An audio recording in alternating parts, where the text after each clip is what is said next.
Alright, good morning, good evening, good afternoon, wherever you are in the world. So, I'm not sure how to do this video. This is more of going to be a status on this truck, on where it's at, plans for it, the issues with it I have so far, and the way it is set up at the moment. I don't really know where to begin because some things I have videoed and some things I have not. Some things I've just gotten it done so I could use it for this year of 2025 because it is registered, insured, be able to be driven on the road, but it's mostly a toy. The two other videos you'll probably see before this is the exhaust and the fuel system. Other than that, I haven't really made much of other videos about this truck. This is just how it sits at the moment. So I guess I'll go over with everything, I guess, done to the thing so far, and then I'll go over the issues with the thing, and I'll start from the engine drivetrain on out. So, to get into it, the engine that's in this truck is the factory 4-liter OHV engine that is basically, it's got the 422 comps cam in it, a mild head slash intake port job with Headman header, mid-length headers. You kind of can see down there on it. Other than that, the engine is stock bottom end, stock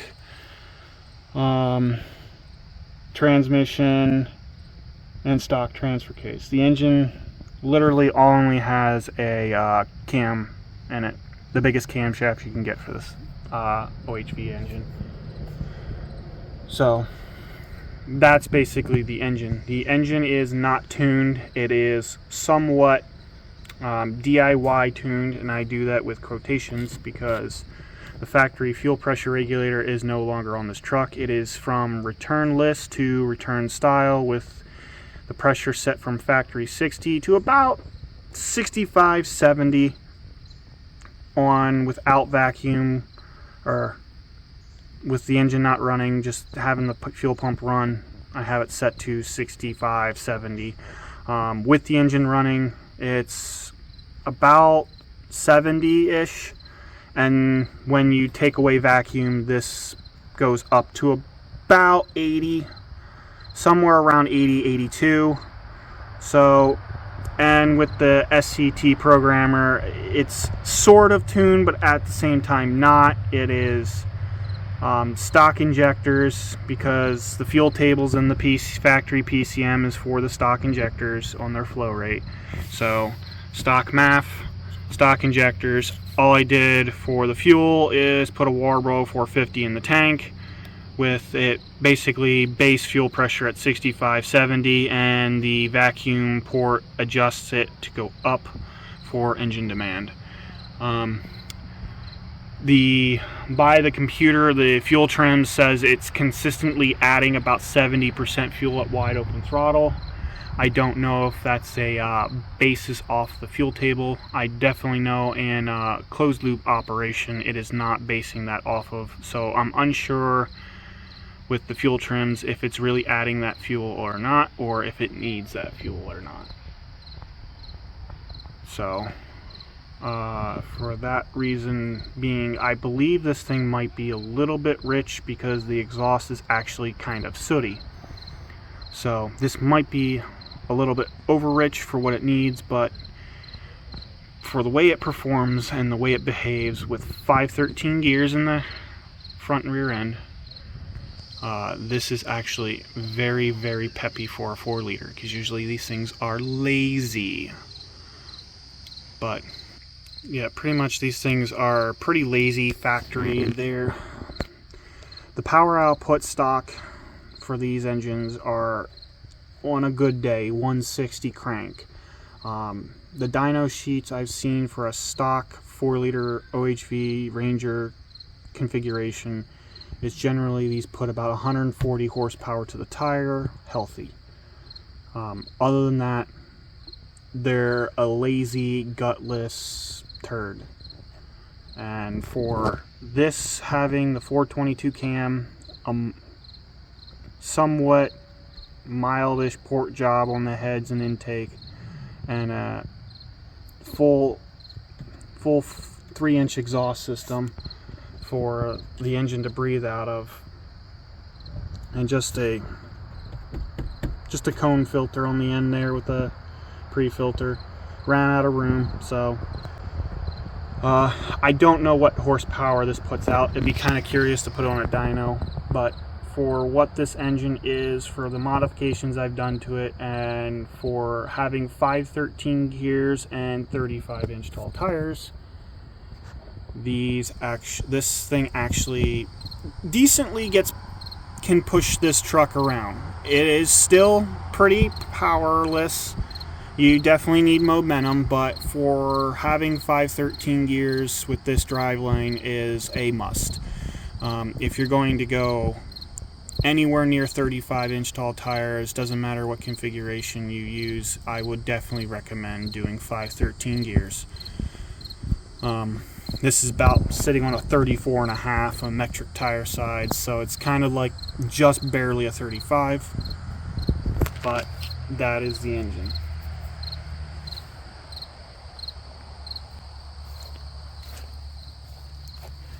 Okay, we're gonna go underneath the transmission. So if you don't know anything about transmissions on these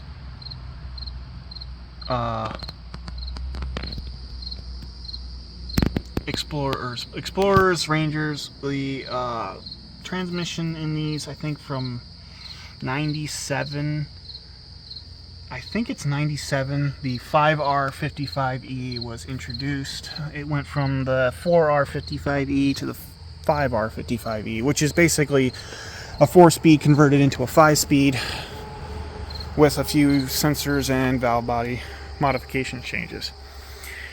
The transmission in this truck is factory with 200,000 miles on it. The SCT programmer in it does have the line pressure basically maxed out, and at the moment I have an intermittent issue with the transmission converter clutch not engaging. More than likely the solenoid for it is going bad, but I'd like to make a video in the future of updating the valve body and then making the transmission last as long as possible with going through the valve body, doing some preemptive maintenance, and putting some money into this stock transmission because it does function and operate correctly. No slippage, no issues. It remains the hottest it's gotten when I caught it out on the dunes finally was 220, and that was me hogging on the thing pretty hard.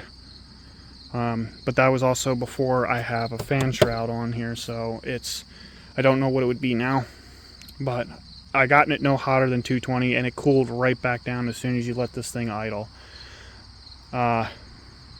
Again, only issue with the trans is the converter clutch not operating. It's acting as the solenoid for the converter clutch is getting stuck, which is a typical problem on these transmissions. Again, this transmission has never been opened up. It is the original 1998 5R55E with 200,000 miles on it. This engine has been rebuilt, re-ringed, re-bearinged, thrown back together with a camshaft. There is no issue with this motor. This motor runs beautifully. For a 4-liter, it's pretty peppy. But the transmission, if I put any more power behind it, it will probably burn it up, as well as if I can't keep it cool. The cooling part was the only issue with the engine also not keeping cool with no fan shroud. There is a fan shroud finally on it. I'm keeping the mechanical fan. I just didn't have a fan shroud on here, and half your cooling with the fan, mechanical fan, is the shroud. So this fan shroud is actually the factory fan shroud. It's just on upside down because there's a 2-inch body left on the Ranger. So funny enough, the radiator in the factory location on the body is up 2 inches from factory, or where it was without the 2-inch body lift. So the factory fan shroud is literally upside down, zip tied to the radiator, and the fan is directly in the cutout where it needs to be. And it's kind of funny that the upside down fan shroud works to keep this thing. Now I believe it actually keeps it somewhat cool. Oh, that's the other thing. It's got a 185 degree thermostat in this, which I don't think is really needed, but it's better to be that way, because when you're hogging on this thing, any sort of cooling capacity you could have, the better. So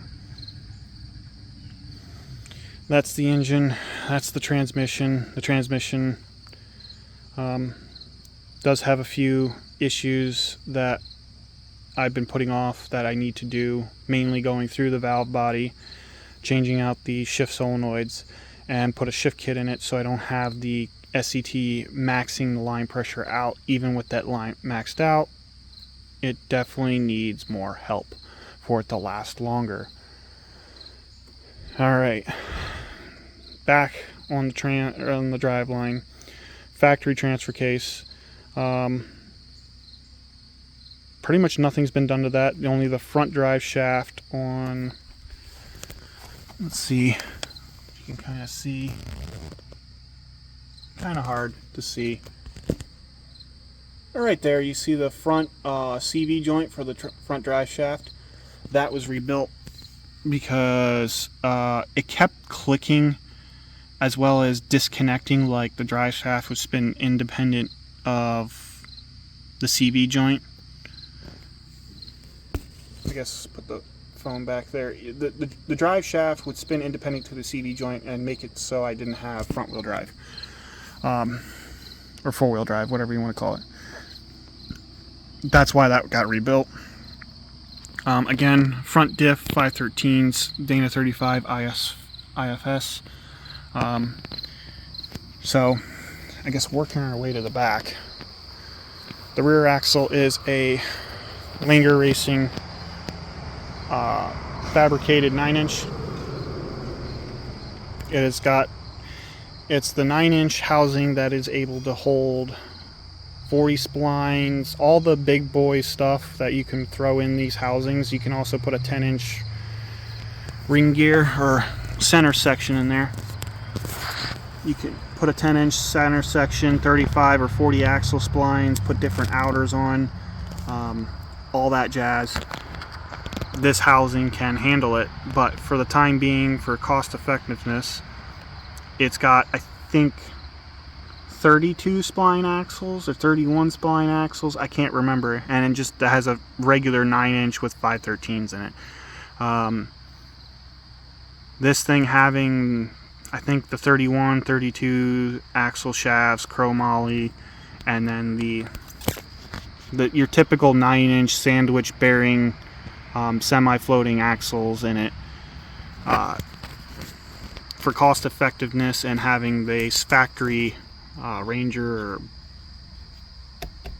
wheel bolt, rear rim, whatever you call it, bolt pattern, makes it cheaper. Being that I have a fabricated housing, I can upgrade into the future if need be, because the housing can handle it, but the housing is taken care of. This was kind of a snowball effect of what I was originally going to do with a factory F-150 Ford 88 out of like a 92 F-150. It kind of snowballed from there to this. So the whole rear suspension 3-link / 4-link setup is the Camberg 3-link, 4-link setup, and the whole rear bed cage / tire and fuel cell setup. Most of the fabrication here, or 99% of the fabrication back here, is Linger Racing. They did the whole back half of this, notched the frame, extended the chassis, put spare tire mounts in here, and then mounted the fuel cell. I did the battery. I relocated the battery back here with a Semi-Track Group 31 battery. I can get these relatively easy and available. They're pretty much at almost any auto parts store you can get, so the more parts I can put on here that are readily available at your normal auto parts store, I will. Other than that, Fox shocks all the way around. Again, about 35-inch tall tires, but they're a metric 35 because it's on 16-inch rims. The fuel cell is a 33-gallon RCI fuel cell. Langer Racing gave me a deal with that because someone ended up not using that. So there's a 33-gallon fuel cell back here. Water roll 450 in the tank. And then half-inch fuel lines all the way underneath the cab and then to the engine. So back to the front. So the front kit is a True Travel. I think it's their smaller kit. When this kit that I have from True Travel is okay, but their customer service is absolutely dog shit. They originally sent me the wrong kit.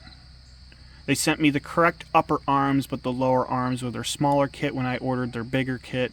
It's a whole ordeal. You could probably find the very early videos I had of this kit from when I first got it.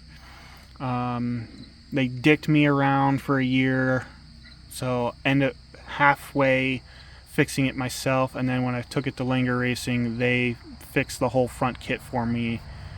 They basically had to cut the upper arm to match the lower arm. Everything else was the smaller kit that they sent me instead of the larger kit that I wanted. Whole ordeal. I end up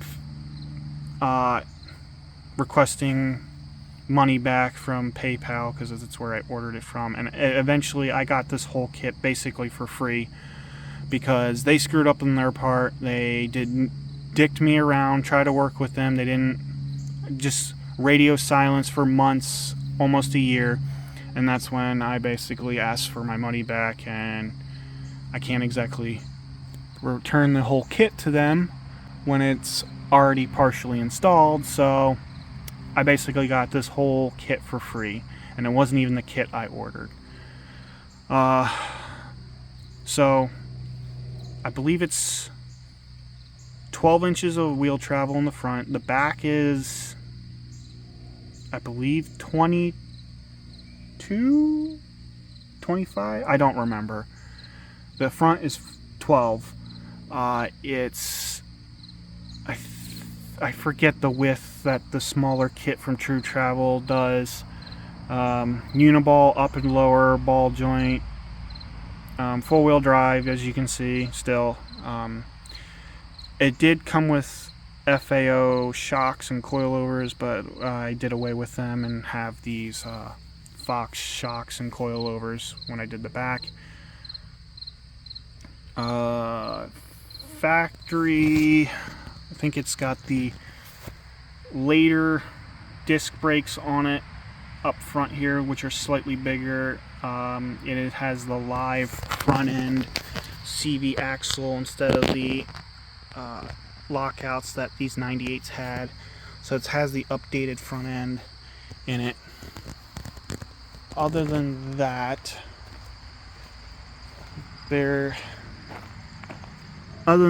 the front end is not bad. I wish it had a little bit more travel.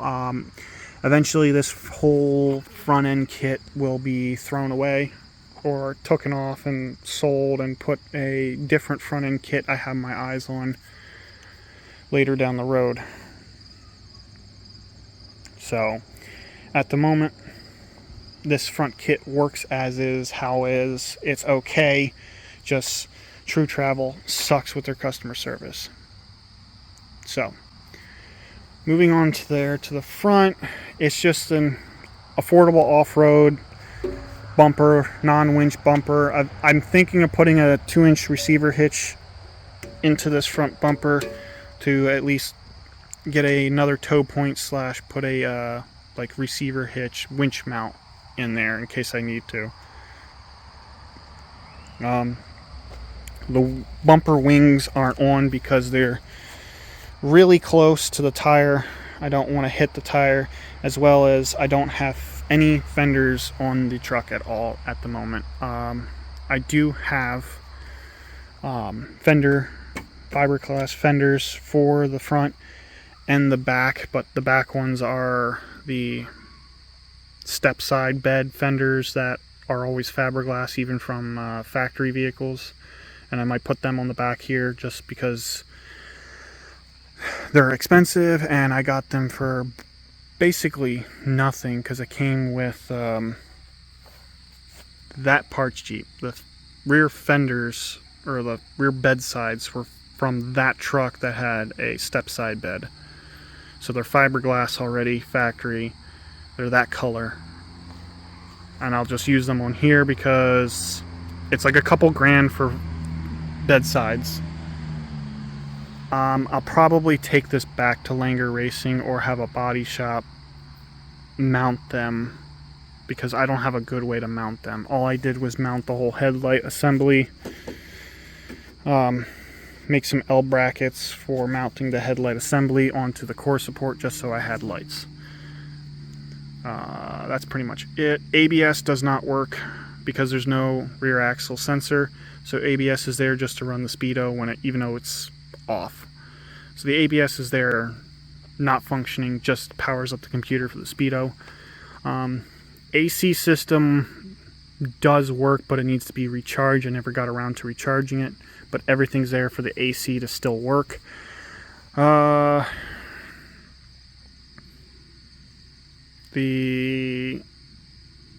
cruise control has been taken out.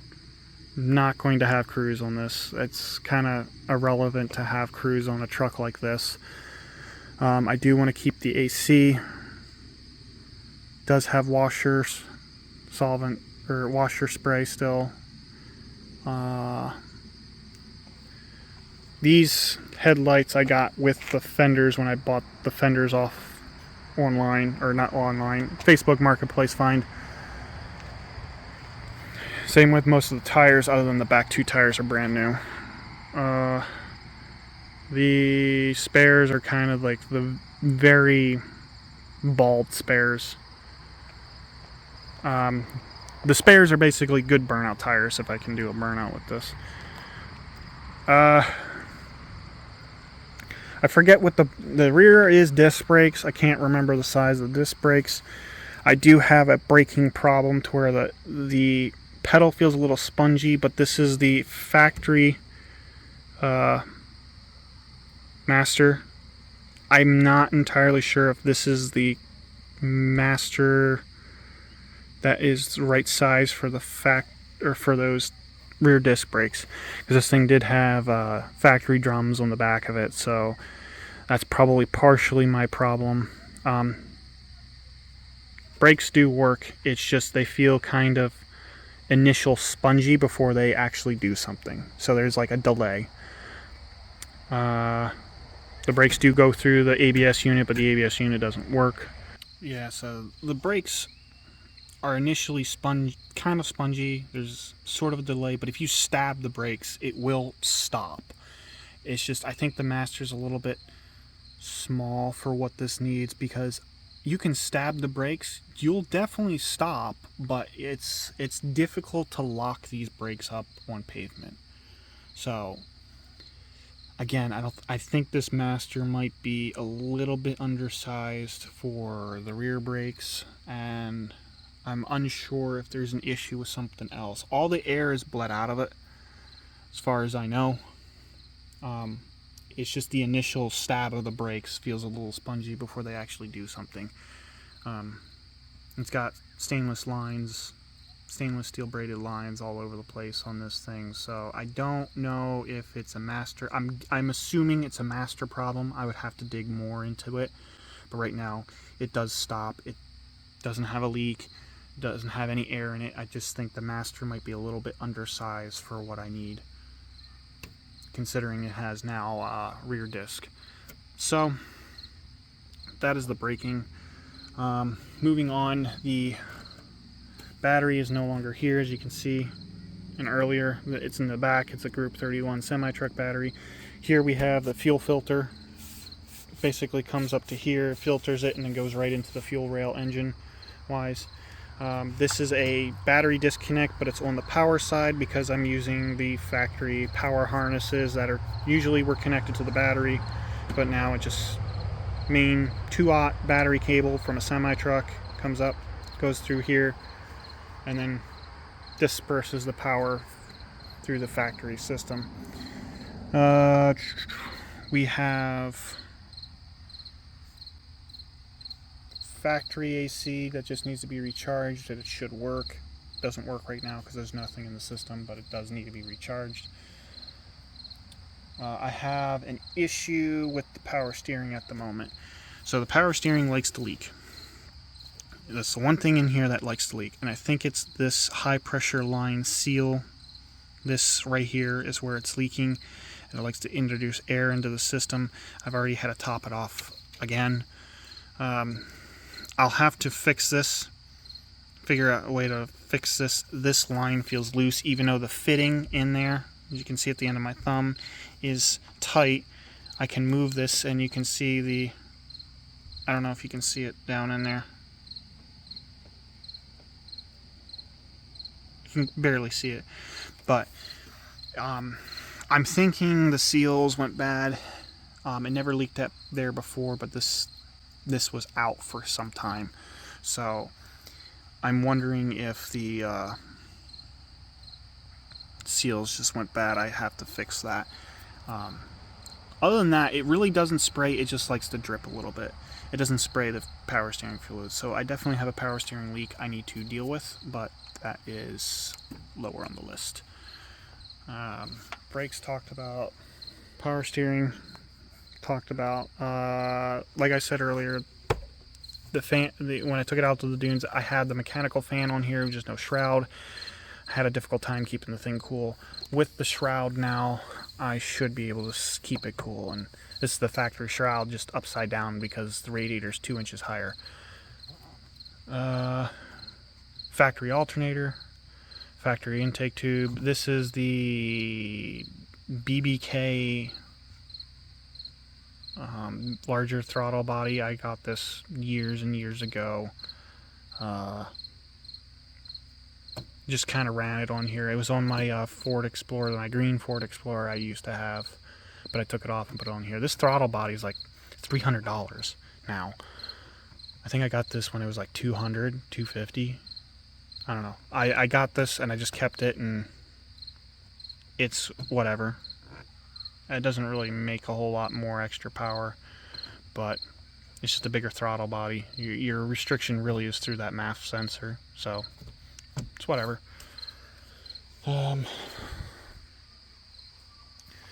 This is just a like Amazon special overflow because I ran out of space, because this has been moved over a little bit. The factory containers for the coolant and the washer solvent are no longer here. I got a noisy cricket over at that other Jeep somewhere. This I got to change before I recharge it because it's been in atmospheric pressure has been in it, so it's probably moisturized too much in here and should be changed. But again, change this, recharge the AC, it'd probably be fine. This is a 93-94 washer solvent slash coolant reservoir, but I cut it in half and just used the washer solvent part of it and put the factory 98 coolant, or not coolant, the washer pump back in it. So I have windshield washer fluid in this smaller container, and it works out. Don't need much in this. Coolant overflows here, the low coolant overflows here. Again, filter on there. These, I don't remember the BT or the brightness of these. These are just connected onto where the factory fog lights are, so the fog light switch operates these. Flag mounts, factory grille. Those are not true HID headlights. They're just halogen with like I guess the HID housing, they're halogen lights in there. They're not true HID. They're still halogen. So, guess that's pretty much driveline. Everything out here, issues wise. Let's just go into the cab. I don't like these mirrors. I got new mirrors to put on here, but I'll do that once I can get this off. Corbro seats, suspension seats. These are really comfortable. I mean, really comfortable. I did buy the quote unquote brackets because these are meant to really weld and mount to a cage. I don't have a cage at the moment. That will be done later. But I ordered the brackets to put these seats in the factory bolt holes, but their default ones they give you make this seat, because it's a suspension seat and everything, way too high. My head was basically touching the ceiling. And I had it all the way back, and it still was like the steering wheel would be in my gut. So it was way too far forward, way too high, and actually got back. The Corbu actually got with me, and they're like, all right, we can send you custom-made ones. And I asked for the brackets to be 2 inches lower and 4 inches back, and it is perfect for where it needs to be for pretty much anybody to sit in here. Granted, brackets were very tight to get installed because they're hugging the floor, but I'm still using the factory seat belts for the time being. And on these seats, they do work. I have all the room I need. I'm actually quite happy with the way those brackets are. I'll put pictures on the screens of those brackets kind of compared to the ones I got and the lowered ones. The buckle, this one's out of a Ford Explorer. This was the factory one. I'm just using the factory buckles for right now. Fire extinguisher in there, and then sort of a kinetic rope type tow thing. The flags are in the back there. Carpet's out. No radio, never had a radio when I got this thing. Airbags have been removed. I'd like to get rid of the steering wheel, factory steering wheel. Someone's honking. It is in this truck. It's got the AC heat, but it's manual windows, manual door locks, which is fine for what this truck is. I don't know, I might have wanted the power windows or power door locks, but they're not a must for me. Sorry about my finger. Again, SCT programmer. You can do some tuning on the fly with this, but you are limited on what you can do.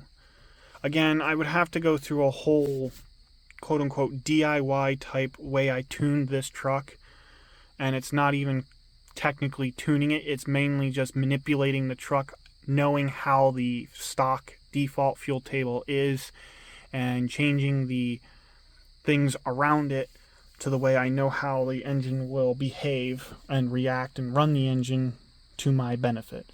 So again, I think this thing might be sort of a little bit rich. I don't have a wideband on this right now. I really don't. I'm kind of shooting in the dark. I really should put a wideband on this truck just so I can figure out what is the actual AFRs of this. I think it's a little bit rich because of the soot I saw out the tailpipe. So this might be on the rich side, which actually would not be that bad considering, because it actually runs pretty good, and I have heard no pinging, no sputtering. Like, it get ups and motors for being a gutless turd. So again, you can see I've only put maybe 1,000 miles, maybe if that, on here since I got it running.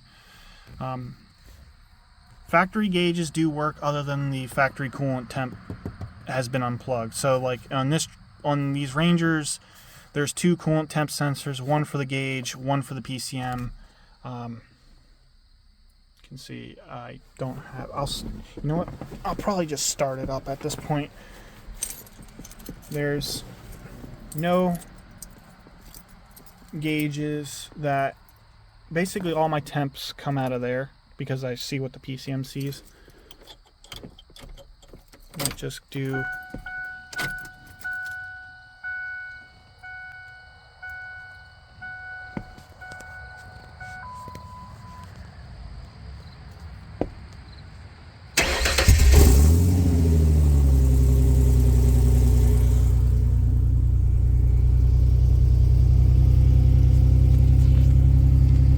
factory fuel gauge works. Again, this doesn't work, it's not hooked up. Oil pressure idiot gauge works, that works. Speedo works, but it's off by like 10 miles an hour. RPM gauge works, and then you can see over here the SCT programmer gives me coolant, trans temp, intake temp, battery charging, spark advance, and short-term fuel trims. As you can see, it's at 99%, which to me it seems like it's consistently always adding fuel, but I don't know. I literally need to put a actual wideband O2 sensor on here to actually see what it's doing. It might be overfueling, being that I'm seeing the soot out the tailpipe, which is very rare to do on a gasoline engine. But again, it might be overfueling, it might not be overfueling. It seems to be pretty good. You can retard the timing in that, but it's not beneficial. It's better to keep the stock timing because there's no knock sensor on these motors.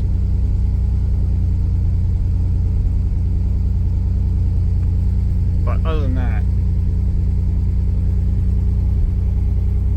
I think that's pretty much it on this.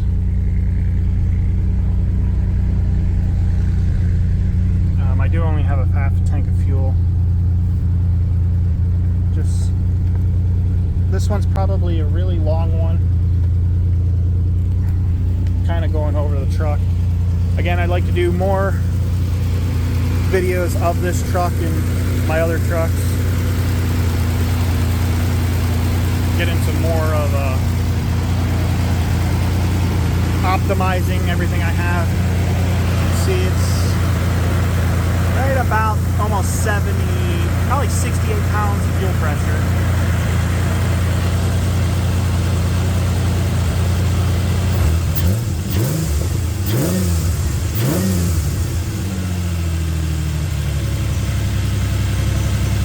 This thing actually sounds really good for a 4-liter.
I believe that's everything on this truck.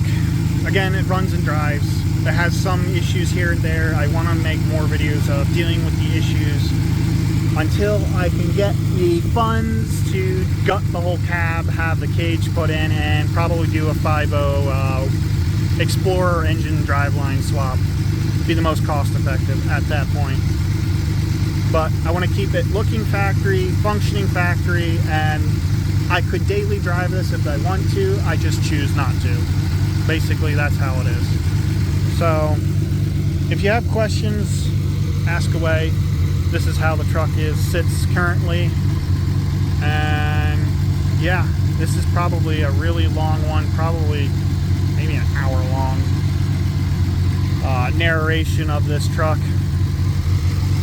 But if you have any questions, I'll do my best to answer them. Comment, like, share, whatever. I'll try and just do more videos of technical stuff, and I'm trying to keep all my stuff to a factory-like turnkey go. You can daily drive it if you want it with all the factory amenities. That's my goal for this truck and everything I have. So other than that, until next time, I'll see you next.